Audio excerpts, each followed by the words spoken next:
London is full of ghosts, of course, and not least among the haunted spots is the British Museum. The best supernatural story in the museum concerns a mummy's curse. On the first floor of the British Museum are various rooms devoted to artifacts from ancient Egypt.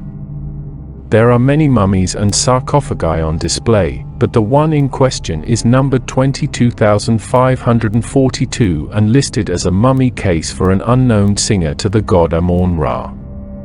The sarcophagus is covered in hieroglyphs and has a portrait of a lovely young girl. The story begins in the 1880s when some English tourists in Egypt bought the case in Thebes from a local trader. He didn't say where he'd got it, but grave robbing was very common in those times to supply demand from Westerners keen to have something of Egypt's history. From the day the mummy case was purchased, accidents started to happen. The new owner was injured in a hunting accident the next day. After that, one of the Englishmen in the party mysteriously vanished, never to be seen again. The owner of the mummy case had to have his arm amputated after the accident, and believing his bad luck to have come from the mummy case, he sold it to a dealer in Cairo. 3 people bought it after that, and all of them died shortly afterward, but not before it had been shipped to London. A collector bought it, but a friend of the collector was psychic and felt great evil emanating from the coffin. This psychic friend warned the collector to get rid of it, or it would kill him. The collector took heed of this and sold it on. The new owner decided to have it photographed professionally, but the photographer died the next day. Once the pictures were developed, instead of the beautiful girl on the case, they showed an ugly older woman, her eyes filled with evil. The owner sold it to a lady, and on its first night in the house, all of her pet animals died, and every piece of glass in her possession suddenly smashed. She herself fell into a strange sleeping sickness that couldn't be diagnosed by her doctor. When she gave the case away, she, just as suddenly, got well again. The British Museum obtained the case in 1889, and as the porters carried it in, one of them fell and broke his leg, and the other died a few days afterward. The mummy case got certain notoriety, and people came from far and wide to gawp at it and draw it. However, nobody was able to sketch it accurately. The mummy case spooked the museum security guards, so they got too scared to patrol the room at night. They claimed that an invisible and horrible presence lurked in that room and followed them.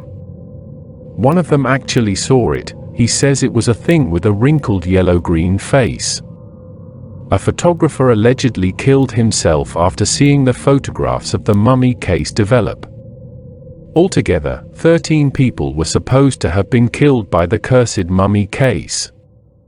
J. A. Brooks in his Ghosts of London recounts that in 1921 2 young men took part in a secret exorcism of the case. They said that the spirit they managed to coax out had the face of a jellyfish as it leered at them out of the case. The young men said that the ghost was the guardian of the mummy case, and an ancient Egyptian sorcerer had bound it there by painting powerful magical hieroglyphs. The guardian spirit's job was to stop the mummy from being defiled. The exorcism worked, the evil spirit was banished, and the curse of the mummy ended. Underneath the British Museum is an old underground station. This station is a ghost itself in that it was closed to passengers in 1933. Before that, there were strong rumors that the platforms were haunted. The spirit was said to be an ancient Egyptian and was seen by late-night train passengers emerging through the walls, apparently from the museum itself. A newspaper even offered a reward to anyone who would spend a night on the haunted platform. However, no one took this up. The next station along from the British Museum, one that is still operating, is Holborn. One night in 1935, 2 women disappeared from the platform. When a search was undertaken, scratches and blood trails were found on the walls of the closed station, and it seemed the two women, for unknown reasons, walked down the tunnel. Drivers reported seeing things in the tunnel, but the story was eventually closed down by London Underground. It could be that the old rumor that a tunnel runs from the disused underground station to the Egyptian room in the museum is true, and that London Underground conspired with the black magicians who used that way in for their devilish rituals. Some have said that the management of the London Underground and that of the British Museum were members of an occult society, and that is why they closed the British Museum station down, so they could conduct their obscene rituals in peace.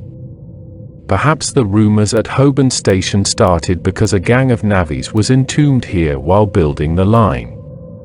One version, in a 1974 film Deathline, had it that they had become a voracious troop of flesh-eating zombies who went out at night to hunt along the underground lines. London Underground has always denied the existence of the tunnel from the station to the Egyptian room. But they would if they were members of a secret occult society, wouldn't they?